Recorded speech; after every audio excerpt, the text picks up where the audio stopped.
नमस्कार, आप देख रहे हैं BSTV और मैं हूं आपके साथ Vivek Pandey. Over speed, over impact, no survival. आज बहुत सारे सवाल लेकर मैं हाजिर हूं आपके बीच में और बहुत सारे सवालों की शुरुआत करूंगा और कुछ बताने की भी आपको कोशिश करूंगा। ग्वालियर में जिस प्रकार का ये हादसा हुआ, दर्दनाक हादसा, हृदय विदारक हादसा, फॉर्च्यूनर जैसी SUV में जिसमें 7 एयरबैग होते हैं, VSC होता है, क्रम्पल जोन होता है, इसके बावजूद भी तेज रफ्तार और ओवर इंपैक्ट में कैबिन क्यों फेल होता है? यह सवाल है। क्या फिजिक्स की सीमाओं के कारण किसी भी SUV चाहे कितनी भी सुरक्षित क्यों ना हो 130 किलोमीटर से ऊपर की टक्कर में पावरलेस हो जाती है? ट्रैक्टर ट्रॉली जैसी भारी वस्तु से सीधे टकराने पर SUV के सुरक्षा फीचर्स आखिर कितनी सुरक्षा दे सकते हैं और उनकी सीमा क्या होती है? क्या हाईवे पर तेज रफ्तार में दुर्घटना के दौरान एयरबैग और ब्रेक असिस्ट जैसी तकनीकें प्रभावी रह सकती हैं या उनकी सीमाएं पार हो जाती है? इस तरह के ओवर स्पीड और ओवर इंपैक्ट में यात्रियों की सुरक्षा बढ़ाने के लिए भविष्य में क्या तकनीकी सुधार संभव है? हमने मैनिट के प्रोफेसर डॉक्टर SPS राजपूत से सवाल की। उन्होंने कहा कि एयरबैग की पहले से कोई टेस्टिंग नहीं होती है। यह बात उन्होंने आगे कहा कि जब इंपैक्ट होगा तभी एयरबैग बाहर आते हैं। ग्वालियर की घटना में इंपैक्ट बहुत ज्यादा था। 130 की स्पीड पर एयरबैग का फटना संभव नहीं है, ये बात एक्सपर्ट खुद कह रहे हैं।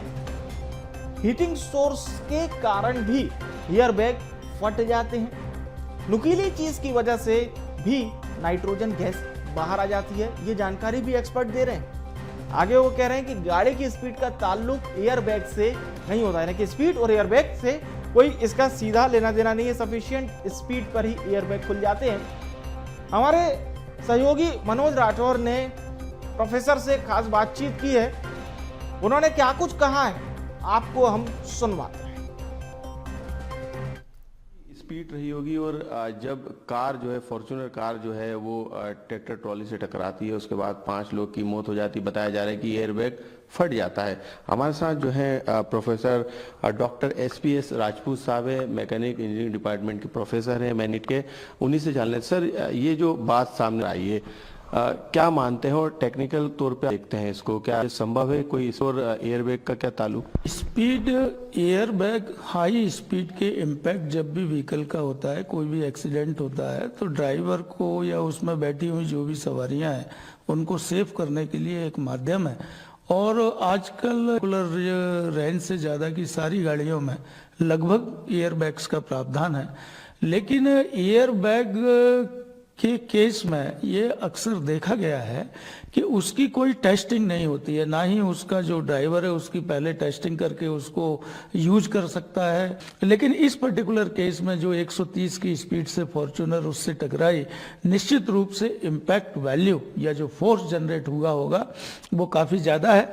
मैं जैसा देख पा रहा हूँ या मुझे बताया गया है कि उसमें जो है एयरबैग्स खुले हैं लेकिन वो बस्ट हो गए हैं, फट गए। और उसका कारण जो मेरी समझ में आता है, चूंकि इम्पैक्ट इतना ज़्यादा था कि उसमें कहीं ना कहीं से चिंगारियां या कोई ना कोई हीटिंग सोर्स क्रिएट हुआ होगा। एक संभावना ये भी हो सकती है कि क्योंकि स्पीड से उसको देखा जा रहा है, तो स्पीड का क्या ताल्लुक एयरबैग से कुछ रहता है? देखिए साहब, क्या होता है, किसी भी व्हीकल को जब डिज़ाइन किया जाता है तो ये नहीं है कि भाई वो लेबोरेटरी में डिज़ाइन करके मैन्युफैक्चर करके 30 पे खुलेगा कि डायरेक्ट जो है आप वो मार्केट में उतार देते हैं। इसके पीछे बहुत बड़ी उसकी हाइड्रोडायनामिक टेस्टिंग होती है। ये बात तो सही है। तो 130 पर एयरबैग का फटना ये संभव नहीं है, यानी 200 की स्पीड भी होती है और एयरबैग को तो काम करना चाहिए। एयरबैग का काम ही ये है कि हाई इम्पैक्ट या हाई स्पीड के ऊपर जब भी एक्सीडेंट होता है तो उसको पैसेंजर्स को प्रोटेक्ट करने का काम है। वो प्रोटेक्ट करने का काम कम स्पीड पे थोड़ी होता है। बॉम्बे पूना रोड पे एक डॉक्टर मैडम थी और भी लोग थे, उनकी तो BMW गाड़ी थी और स्पीड 130 नहीं थी, उनकी स्पीड करीब 100-120 के आसपास थी।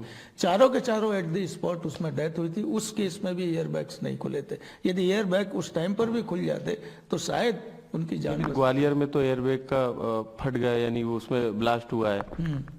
उसका मतलब यात्री जो भी उसमें सफर कर रहे थे, 5 लोग जिनकी मौत हुई है, वो गाड़ी देख के तो यही लगता है कि यदि वो प्रॉपर खुलते तो हो सकता था कि उसकी बिल्कुल जान बचती है। बिल्कुल। ये थे राजपूत साहब, जिन्होंने तकनीकी तौर पे बताया कि किस तरीके से एयरबैग का काम होता है, और स्पीड से इसका कोई ताल्लुक नहीं होता है, क्योंकि जब इम्पैक्ट होता है तो उसकी स्पीड 130 क्या इससे ज़्यादा भी हो सकती है, क्योंकि गाड़ी की स्पीड भी 130 से ज़्यादा दी जाती है। तो कई तरीके के सवाल है, और इस सवालों के जवाब तलाशने के लिए इसकी जांच जरूर है। लेकिन इस घटना के बाद जरूर कई सवाल खड़े हुए। कैमरामैन शैलेंद्र के साथ मनोज राठौर, BSTV भोपाल।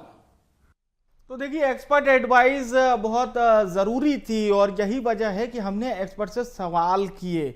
लेकिन बहुत सारे सवाल हैं, बहुत सारे सवाल इस तरह के हैं कि जो फॉर्च्यूनर है, ये ऐसी एसयूवी, प्रीमियम एसयूवी में इसे गिना जाता है। इसकी कीमत भी अच्छी खासी है, यानी कि आप अगर भारतीय मध्यम वर्गीय परिवार के हिसाब से देखें तो ये गाड़ी अफोर्ड कर पाना सबके बस की बात नहीं है। मेरी बात आपको थोड़ी सी चोट कर सकती है, लेकिन ये गाड़ी अफोर्डेबल फॉर्म की गाड़ी नहीं है कि सभी इसे अफोर्ड कर सके। इसकी कीमत 50 से 55 लाख के आसपास बताई जाती है।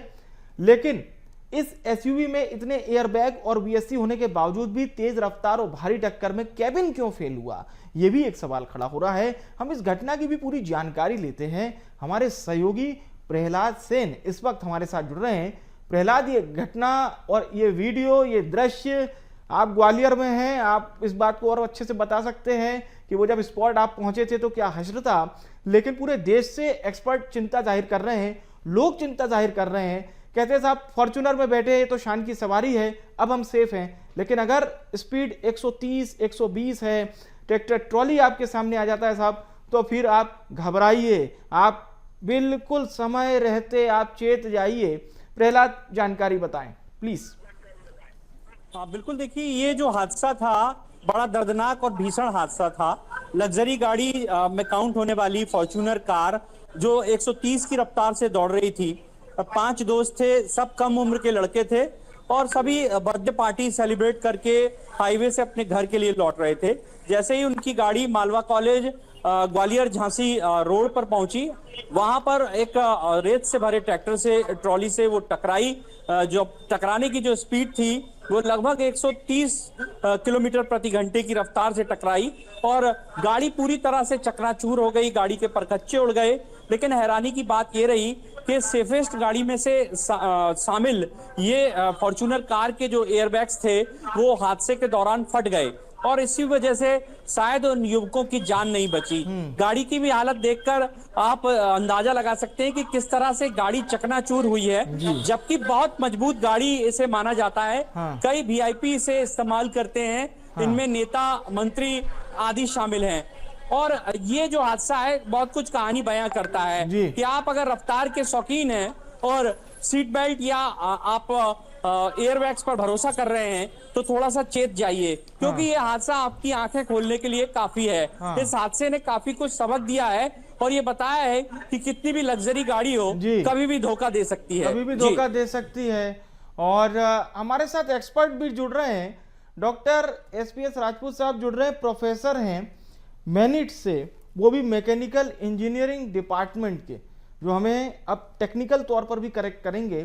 बहुत स्वागत करता हूं राजपूत साहब का। सीधा सवाल सर आपसे ये रहेगा, ये बड़ी ब्रांडेड SUV है फॉर्च्यूनर, इसमें 7 एयरबैग हैं, VSC है, क्रम्पल जोन है, लेकिन सर सवाल खड़ा हो रहा है कि ये ओवर इम्पैक्ट में कैबिन आखिर किस तरह से फेल हो गया, ये सवाल खड़ा हो रहा है। देखिए साहब, ऐसा है कि फॉर्च्यूनर गाड़ी है, मुझे बताया गया और मैंने कुछ उसके वीडियोस भी देखे हैं। इसमें सबसे पहला, ये सारी कंप्यूटराइज्ड गाड़ी है, हाईटेक गाड़ी हैं। इनमें सबसे पहला सवाल ये खड़ा होता है कि इसमें जितने भी पैसेंजर्स थे उनने सीट बेल्ट का इस्तेमाल किया था या नहीं किया था। बिल्कुल पॉइंट है। यदि सीट बेल्ट का इस्तेमाल नहीं किया था तो एयर बैग ओपन होने का कोई चांस नहीं, पहली बात। और दूसरी बात यह है कि यदि सीट बेल्ट का उनने इस्तेमाल किया था, हाँ जी, किसी ने भी, खासकर ड्राइवर ने यदि सीट बेल्ट का इस्तेमाल किया था और यदि एयर बैग ओपन हुआ तो ओपन होते टाइम पर ऐसा कुछ वाइट वाइट ड्राइवर सीट पे दिखाई दे रहा है कि वो एयर बैग बस्ट हो गया। उसके पीछे दो कारण हो सकते हैं, या तो किसी नुकीली चीज ने, नॉर्मली उसमें नाइट्रोजन गैस सर्कुलेट होती है एयर बैग्स में, और नाइट्रोजन गैस ही बेसिकली एक कुशनिंग इफेक्ट देके पैसेंजर्स को प्रोटेक्ट करती है। तो या तो उसमें किसी नुकीली चीज का भी प्रवेश हुआ जिसकी वजह से वो एयर बैग फट गया, या फिर उसमें कोई ना कोई हीटिंग सोर्स ऑपरेट हुआ जिसकी वजह से कि वो बर्न हो गया। जी, ये दो कारण हो सकते हैं जी।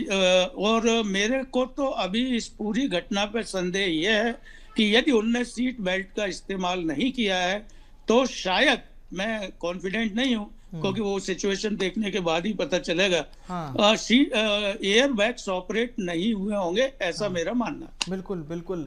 और प्रोफेसर साहब, क्या जो फिजिक्स की एक लिमिट होती है, लेकिन अगर कोई भी जैसे एसयूवी है, चाहे कितनी भी सेफ्टी फीचर के साथ मार्केट में आई हो, अगर 120-130 किलोमीटर से ऊपर की टक्कर है तो ये पावरलेस हो जाती है? नहीं, पावरलेस से इसका कोई लेना देना नहीं है। बेसिकली होता क्या है कि जितनी भी हाई स्पीड ये एसयूवी है, इनके ऊपर जब इम्पैक्ट आता है, फोर्स क्रिएट होता है, तो 1 सेकेंड के 20वें हिस्से के अंदर सेंसर सिग्नल देता है और एक केमिकल प्रोसेस होती है। उस केमिकल प्रोसेस से नाइट्रोजन गैस रिलीज होती है जिसकी वजह से एयर बैग्स ऑपरेट होते हैं। 1 सेकेंड का 20वां हिस्सा, यानी कि इसमें तो जान बच सकती है। एक सवाल हमारा ये भी है सर, बिल्कुल, एक सवाल ये भी है सर जी, कि जब ट्रैक्टर ट्रॉली जैसे भारी वस्तु है, मान लीजिए वहां पर अगर डंपर होता, ट्रक होता, इससे सीधे अगर एसयूवी टकरा रही है तो जो सुरक्षा फीचर्स हैं उनका मतलब क्राइटेरिया क्या हो सकता है कि वो कितनी सुरक्षा दे सकते हैं, उनकी सीमा क्या है? क्या इस पर जो कार कंपनीज हैं ये बात करती हैं इस तरह से? नहीं, बिल्कुल बात करती हैं। और कार कंपनीज के केस में क्या होता है, खासकर ये जो सीट बेल्ट ऑपरेशन की कहानी है, ये एक ब्लाइंड ऑपरेशन है। और ये ब्लाइंड ऑपरेशन इस बात पे डिपेंड करता है कि भाई किस एंगल से स्ट्राइक हुआ है, कितने मोमेंट पर स्ट्राइक हुआ है, कितना डेसोलरेशन हुआ है। यदि इन तीनों चारों फैक्टर्स के ऊपर सेंसर यदि ऑपरेट करेगा तो उसके बाद में वो केमिकल प्रोसेस होगी। लेकिन इनमें से चांस ये रहता है कि किसी भी एक फैक्टर में यदि वो ऑपरेट नहीं हो पाया सेंसर, तो सीट बेल्ट ऑपरेट नहीं होगा। बिल्कुल, ये बहुत अहम बात है। हमारे साथ राजेश लिदोरिया जी भी जुड़ रहे हैं, बहुत स्वागत करता हूँ, एडवोकेट हैं। राजेश जी, एक सवाल ये खड़ा होता है, जो कमिट के साथ पूरी बात की जाती है, कार फीचर बताती है साहब ये कंपनी में ये फीचर है कार में, लेकिन अब जो बात सामने आई है कि ये पूरी तरह से कार कोलैप्स कर गई, सामने का हिस्सा पूरी तरह से खत्म हो चुका है।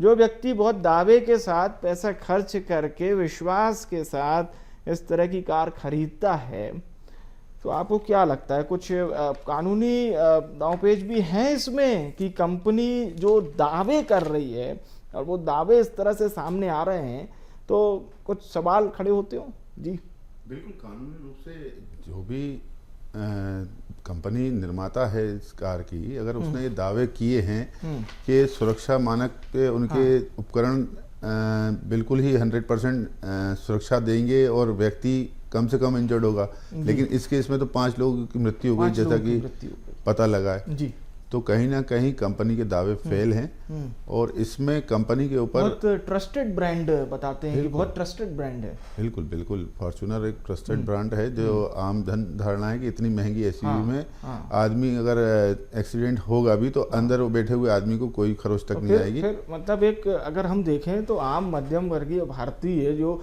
5 से 7 लाख की कार अफोर्ड करता है, 4 लाख की भी कार भारत में आती है और हम 4 लाख की कार में भी खुद को सेफ महसूस करते हैं, अगर ये 52 लाख की 55 लाख की कार भी आपको सेफ नहीं कर पा रही है तो फिर आप कैसे दावा कर सकते हैं साहब कि हम 60 लाख की कार में बैठ रहे, देखिए हम पूरी तरह से सेफ हैं?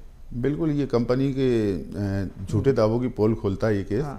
और इसके अगेंस्ट कंपनी के जो दावे हैं उसके खिलाफ कार्रवाई की जा सकती है। क्या प्रावधान है इसके तहत अगर हम बात करें अभी इसी घटना को देखते हुए? हाँ, इसमें आप बिल्कुल कंपनी के फीचर्स के चलते उन्होंने गाड़ी खरीदी थी जो क्लेम करती है कंपनी के इसमें सुरक्षा मानक दृष्टि उच्च गुणवत्ता वाली रहेगी, जी। किंतु वो असफल रहे। तो उन्हीं क्लेमों के जो क्लेम उनके फीचर्स बताते हैं कि ये आपको सुरक्षा मानक दृष्टि में ये बहुत उच्च कोटि के हैं, तो ये घटिया प्रोडक्ट एक साबित हुआ है, जिससे 5 लोगों की असामयिक मृत्यु हुई है। इसके खिलाफ कंपनसेशन आपका मोटर एक्सीडेंट क्लेम में तो मिलेगा ही बीमा कंपनी से, साथ ही साथ मेरा तो ये राय है कि इसमें कंपनी के खिलाफ भी कार्रवाई होनी चाहिए। एटलीस्ट सवाल जवाबदेही तो तय होनी चाहिए, जवाबदेही तो तय होनी चाहिए कि भाई आप फिर डिक्लेयर किस बात को कर रहे हैं, आप क्लेम क्या कर रहे हैं। एक बार फिर से हम हमारे सहयोगी प्रहलाद भी लगातार हमारे साथ बने हुए हैं।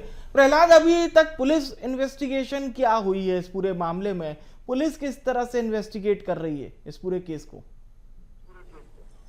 देखिए, तमाम पहलुओं पर, तमाम बिंदुओं पर जांच पड़ताल की जा रही है। सबसे बड़ी बात यह है कि ये जौरासी मंदिर पर आखिरी बार देखे गए थे। जौरासी मंदिर पर इन्होंने मस्ती की और वहां पर इन्होंने नाश्ता किया, और उसके बाद जब ये वहां से घर के लिए वापस निकले तो जो रफ्तार थी वो 130 से 140 किलोमीटर प्रति घंटे से थी। और जो कैमरे लगे हुए हैं हाईवे पर, उन कैमरों में भी जो स्पीड है रिकॉर्ड हुई है वो इतनी ही हुई है। तो पुलिस रफ्तार के एंगल से भी जांच कर रही है। दूसरा पहलू ये भी है कि जहां पर यह हादसा हुआ है वो ग्वालियर जिले का ब्लैक स्पॉट है, और वहां पर इतनी रफ्तार में रहना अपने आप में चिंता का विषय रहता है। और पुलिस ने वहां पर जो यातायात पुलिस है, हाईवे अथॉरिटी है, उन्होंने ये साइन बोर्ड भी लगाए हुए हैं। और लेकिन बताया ये जा रहा है कि काफी रफ्तार में ये गाड़ी मुड़ी और इस दौरान अचानक से रेत से भरा हुआ एक ट्रैक्टर ट्रॉली सामने आया और उसी में ये हादसा हुआ। हालांकि स्पष्ट कारण अभी समझ नहीं आ रहा है कि आखिर एयरबैग खुलने के बाद भी इन लोगों की जान क्यों नहीं बची। और ये जो गाड़ी की जो स्थिति देख रहे हैं आप, पूरे परखच्चे उड़े हुए हैं। इतनी लग्जरी गाड़ी, इतनी हाईटेक गाड़ी किस तरह से बहुत सारे सवाल हुई है। ये तमाम बिंदुओं पर एक बार फिर से हम प्रोफेसर साहब का रुख करते हैं। राजपूत साहब, सीधा सवाल, इस तरह के जो ओवर स्पीड और ओवर इम्पैक्ट में यात्रियों की सुरक्षा बढ़ाने के लिए भविष्य में क्या तकनीकी सुधार संभव है? और इस हादसे को देखते हुए जो एसयूवी निर्माता कंपनी है वो सुरक्षा डिजाइन फीचर में किस तरह से इस तरह के हादसों को ध्यान में रखते हुए बदलाव कर सकती है? बदलाव करने की आवश्यकता है, लेकिन अभी तक जो भी सुरक्षा मानक हैं उनका एक स्टैंडर्ड ऑपरेटिंग मैनुअल है। उस मैनुअल में जो भी शर्तें होती हैं, अभी जैसा कि वकील साहब कह रहे थे कि भाई कंपनी की क्या जिम्मेदारी बनती है, कंपनी ने एक मैनुअल दिया हुआ है। उस मैनुअल की सबसे पहली कंडीशन ये है कि हम सीट बेल्ट ऑपरेट कर रहे हैं या नहीं कर रहे हैं। और कुछ गाड़ियों में अल्कोहल को डिटेक्ट करने के भी सेंसर्स हैं। यदि आपने अल्कोहल है और वो डिटेक्ट हो गया है तो भी सीट बेल्ट ऑपरेट नहीं होगा, बिकॉज उस कंडीशन में आप ड्राइविंग के लिए परफेक्ट पोजीशन में नहीं है। आपको गाड़ी नहीं चलानी चाहिए यदि आप सीट बेल्ट नहीं लगा रहे हैं, अल्कोहलिक आप यूज कर रहे हैं। इस तरीके के कई मैनुअल्स होते हैं जो आजकल ये जितनी भी कंप्यूटर ऑपरेटेड आपकी फॉर्च्यूनर एक हाईटेक गाड़ी है, इसमें मेरे ख्याल से ये सारे फीचर्स होने चाहिए। यदि ये इन पूरे फीचर्स का पालन करते तो शायद ये घटना नहीं होती। नहीं, लेकिन जो बात सीधे हमारे इंडियन सिनेरियो में अगर हम देखें तो क्या जो भारतीय बाजार है उसमें इस तरह के फीचर हैं कि अगर कोई व्यक्ति अल्कोहल कंज्यूम करता है और गाड़ी में इस तरह का फीचर बहुत, मतलब जनरली इंडियन गाड़ियों में बड़ा कम है इस तरह का? नहीं, ये मैं फीचर्स की बात कर रहा हूँ। जैसे पुलिस वाले भी भाई कई जगह गाड़ी वालों को रोक के केवल आपकी स्मेल के बेसिस पर अल्कोहल को डिटेक्ट करते हैं। इस तरीके के सेंसर्स आजकल की हाईटेक क्योंकि भारत में तो अभी हम देखें तो हर गाड़ी में डैश कैमरा नहीं मिलेगा। और एक बहुत नहीं, वो ठीक है, वो ठीक है। वो उसके सेगमेंट पे डिपेंड करता है, वो उसकी टेक्नोलॉजी पे डिपेंड करता है, वो उसकी कॉस्ट पे डिपेंड करता है। बिल्कुल। मैं अभी आपको एक छोटा सा एग्जांपल और देता हूँ।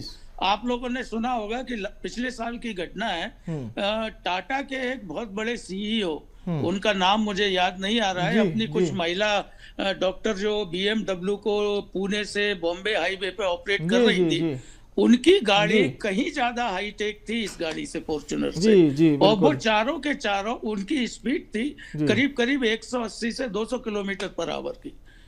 और वो चारों के चारों एट द स्पॉट उस स्पीड पर उनकी डेथ हो गई। ये पिछले साल की घटना है, बिल्कुल आपके बिल्कुल, ध्यान में आप भी आ रही है। साइरस मिस्त्री का जिक्र कर रहे हैं। यस यस हाँ, यस ब- यस जी यस जी जी यस जी। यस। एक बार फिर से हम वो भी राजेश same जी का, case है। जी राजेश जी का रुख करते हैं। राजेश जी, ये जो क्लेम करने वाली बात है साहब, कंपनी ने क्लेम कर दिया, लेकिन जैसे राजपूत जी बता रहे थे कि ये फीचर्स को भी, ठीक है फीचर्स के बारे में क्लेम कर दिया, लेकिन कुछ सेफ्टी फीचर्स पब्लिक को भी अवेयर होना चाहिए कि भाई वो शराब पीकर गाड़ी ना चलाए, सीट बेल्ट का प्रयोग करे।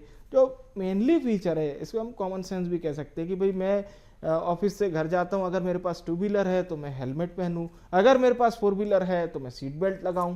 तो ये तो कॉमनली है। अब ये कंपनी तो एक एक व्यक्ति को नहीं बताएगी, लेकिन हाँ जो बात आप कह रहे थे कि सेफ्टी फीचर क्लेम किए, तो उसको धरातल पे भी दिखने चाहिए वो। राजेश जी।